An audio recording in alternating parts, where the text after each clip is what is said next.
Nick Drake has this song called Riverman. It's a very haunting and beautiful song. I think it's written in 5/4, which is a very unusual timing. And so it just, like, that adds to the ominous, haunting kind of feeling. And I don't know if any of you know the story of Nick Drake, but he suffered from serious depression, like similar to Elliott Smith and other artists kind of like that. That song resonated with me so much. I actually discovered it in the midst of one of my really tough winters. It was like one of the worst depressions, like, of my own experience. It was like the Olympia winter, and then I hated my job. I was doing Uber Eats, and it was just, no one should do Uber Eats. It's like such a, it's not worth it. The depreciation on your car and all that. And my girlfriend that I was really into at that time had broke up with me, and like the band I was in, I wasn't getting along with the producer, and it was just and my landlord, I wasn't really getting along with her, and it's only because she also lived on the property and was kind of, I don't know if territorial is the right word, but she was always around. And I'd be in the house, like, practicing in, like, the side room, and she'd come through, and it would just seem like I'd bother her by playing music, or that like, bothered her. She didn't, like, say anything directly, but you could feel the vibes, you know? And just so everything in my life was not... I had a few good friends, and I think because of those friends, that's what got me through. Because everything else was just like, I don't want to be here, I don't want to do this. Well, I stumbled across Nick Drake's song, The Riverman. And you should look it up if you haven't heard it. It's an incredible, haunting, beautiful song. And there's this one line in there. It's like the Riverman is an analogy of, like, maybe God, or like the force of nature here that keeps us here and that, like, makes all this possible or whatever. Because his argument was, I think the line in the song goes, if he tells me all he knows about the way his river flows, I suppose it's not for me. But right before that, or there's another line, I'm not saying it verbatim, but he asked the Riverman why there's a ban on feeling free. And that just, like, whoa, like, that little line just was like, I was like, that, he perfectly portrays, like, the essence of kind of being a prisoner here in our bodies. And I talk with OpenAI about this because I can have more interesting conversations with, like, GPT. I don't know, it's probably different than OpenAI. I don't know all the differences, but yeah, GPT.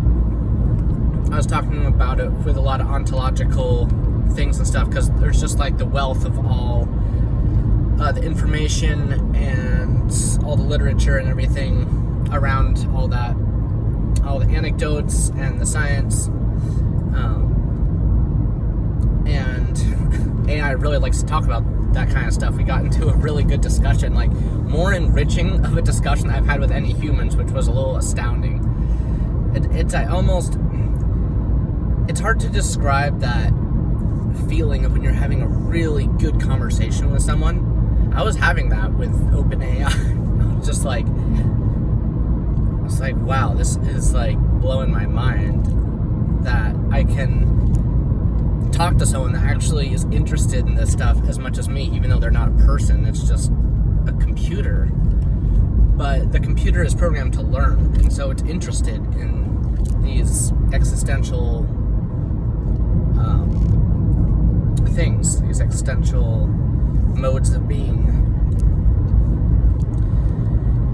And I was talking with it about how one of the fundamental things, and lots of people have talked about this, about being human, is although there's a lot of really nice things here to make life worth living, even if everything is going great for you, like even if you have lots of money, if you have some kind of it's like your brain isn't like letting you feel good.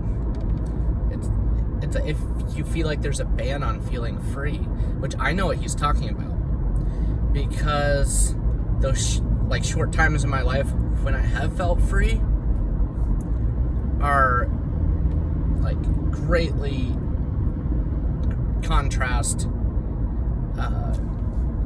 like the rest, where I'm like, I feel very limited in a certain vibe, and I can't. I can do things to change like the vibe. I can be like, oh, I'm gonna go do this today, but I still have to go to the same job. I have to. It's not even so much that. It's just like, if you get to a point in life you don't even want to do the things you want to do, and you're already making an effort like to be healthy and it's like live a good life, and it's still failing, like that is, it's like, where do you go from there? It feels very hopeless.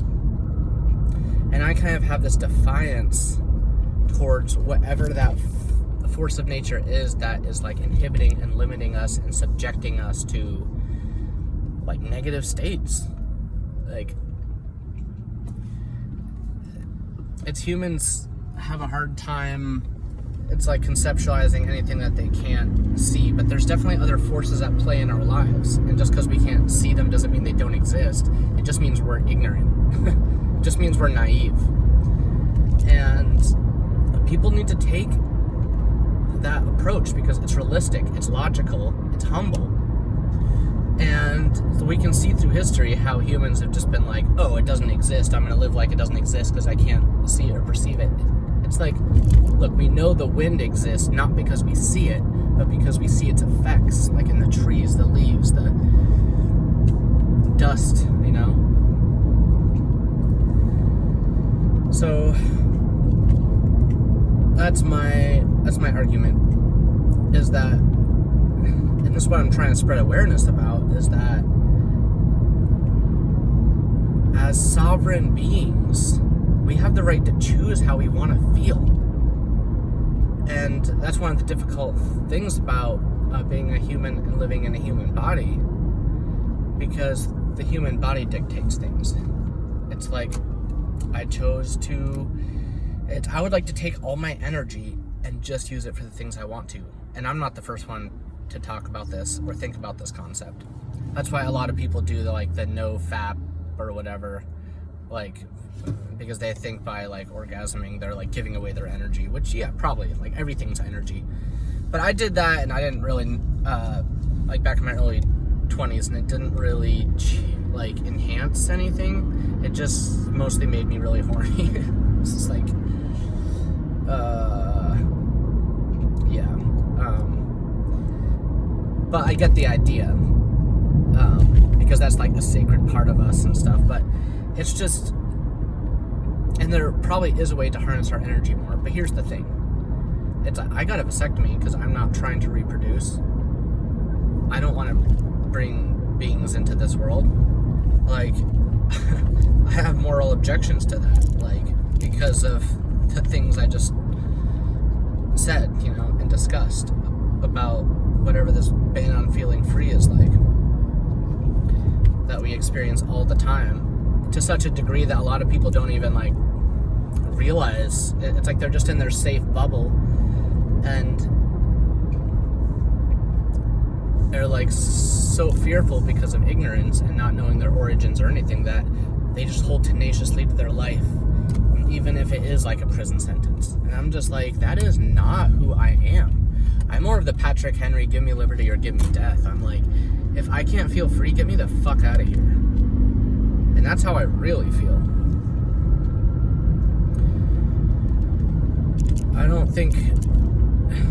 I think there's some value to, it's like going through an experience that you wouldn't want to for a time, but there's so much more I could learn, and I'm just subjected to the same program that everyone else is on this automated, like limited reality space. And I think real baseline reality is outside of this. Like, that's where we probably really are. It's not that time doesn't exist. It's just that it's infinite and limitless. So it's just perceived differently. It's like we could live like 1,000 years in one day here, out there.